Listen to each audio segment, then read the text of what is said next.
யாழ்ப்பாண மாநகர சபையினுடைய தமிழரசு கட்சி சார்ந்த முதல்வர் வேட்பாளராக திருமதி மதிவதனி அவர்களை நாங்கள் தீர்மானித்திருக்கிறோம். அதே போல் பிரதி முதல்வர் பதவிக்கு இமானுவேல் தயாளன் அவர்களையும் தீர்மானித்திருக்கிறோம்.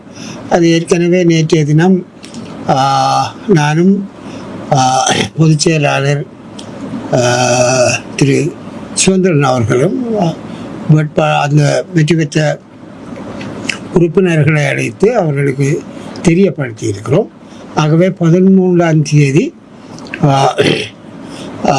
அவர்களுடைய பெயர்களை முறைப்படியே எங்களுடைய உறுப்பினர்கள் முன்மொழிந்து வழிமொழிவார்கள். நேற்று முன்தினம் என்னுடைய சில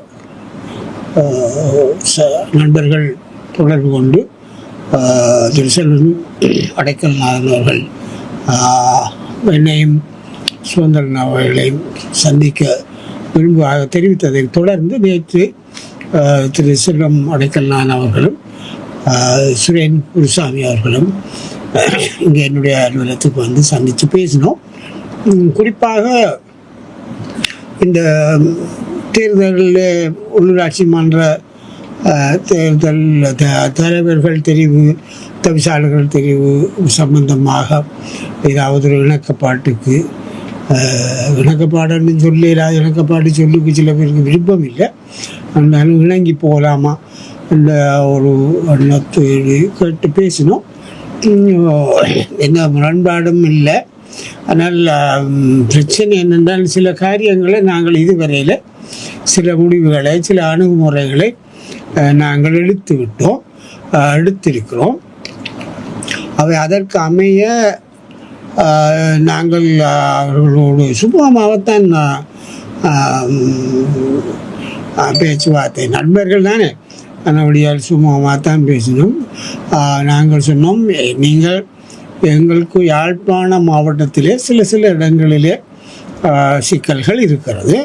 ஆனால் நாங்கள் ஏற்கனவே பகிரங்கமாக தெளிவாக சொன்ன அடிப்படையில் எந்தெந்த சபைகளிலே தமிழரசு கட்சி முதன்மை கட்சியாக இருக்கிறதோ அந்தந்த சபைகளிலே நாங்கள் எங்களுடைய வேட்பாளரை தெரிவுக்காக தவிசாளர் தெரிவுக்காக குறிப்பாக நிறுத்துவோம் என்பது.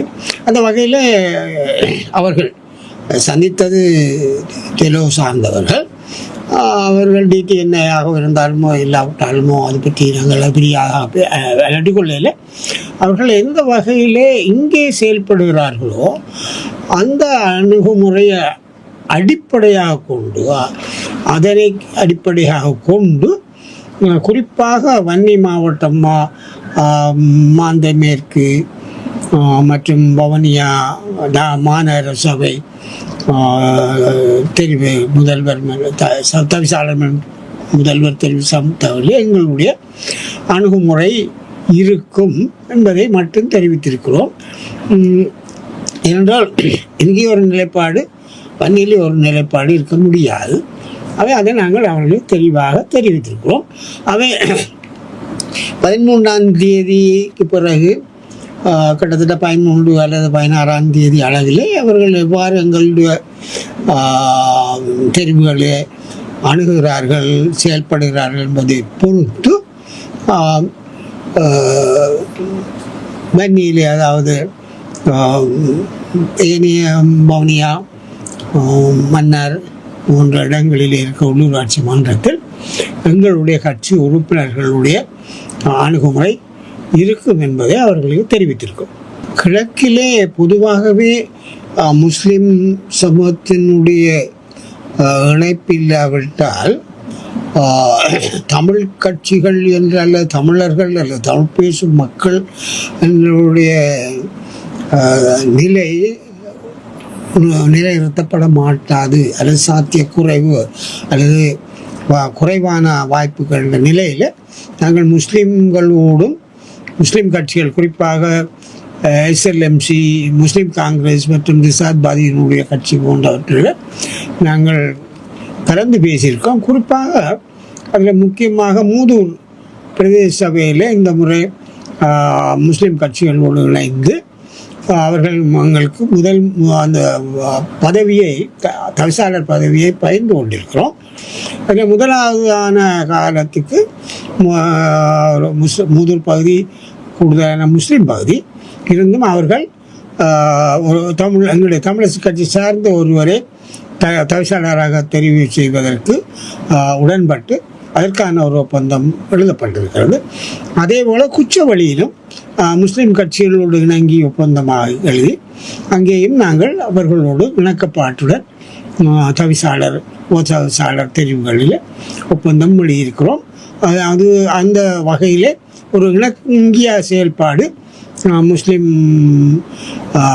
கட்சிகளோடு இருக்கின்றன. கிழக்கிலே மட்டக்களப்பிலும் அவ்வாறு ஒரு சில இடங்களில் முஸ்லீம் கட்சிகளோடு இணைந்து செயற்படக்கூடிய, அதாவது ஆதரவாக அவர்களுடைய ஆதரவுடன் சில இடங்களில் அவர்களுக்கு நாங்களும் சில இடங்களில் அவர்கள் எங்களுக்கும் ஆதரவு வழங்குகின்ற நிலை சுமூகமாக மேற்கொள்ளப்பட்டிருக்கிறது. பொதுவாகவே நாங்கள் கூறுவது 17 சபைகளிலும் நாங்கள் வேட்பாளர் நிறுத்துவோம் என்று எங்களுடைய பொதுச் செயலாளர் கடந்த ஞாயிற்றுக்கிழமை தெரிவித்திருக்கிறார்.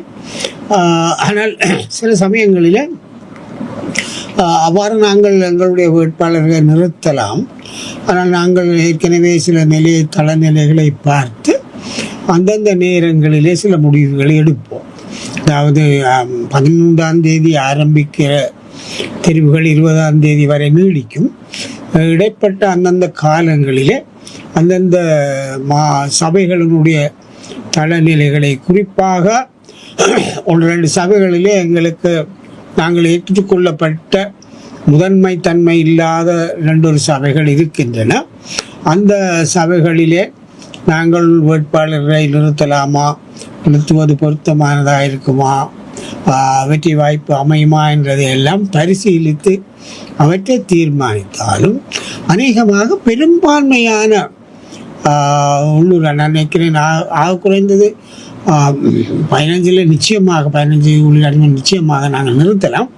2 சபைகளிலே இப்போ நாங்கள் மூலாய்வு செய்து வேட்பாளர்களை நிறுத்துவதா இல்லையா என்பதை நாங்கள் தீர்மானிப்போம். ஆகவே 17 சபைகளிலே நாங்கள் நிர்வாக உரிமை கோருவதற்கான செயல்பாடு தான் இப்பொழுது இருக்கிறது. வீடியோ பார்க்குற எல்லாரும் லைக் பண்ணுங்க, ஷேர் பண்ணுங்க, மறக்காம சப்ஸ்கிரைப் பண்ணுங்க.